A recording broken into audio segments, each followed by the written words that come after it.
Assalamu Walaikum. Hello friends, how are you? Welcome back to my another video. In this video, I am going to show you how to bold a specific text in Excel cell. Let's get started.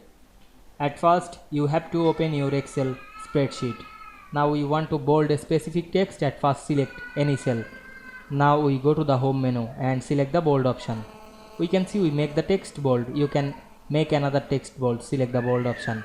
Otherwise, you can, using the keyboard shortcut key, press Ctrl B on your keyboard and make text bold. You can make text bold in multiple cells. Select any cell, then press Ctrl and hold the shift Ctrl, then select multiple cell, then click the bold option.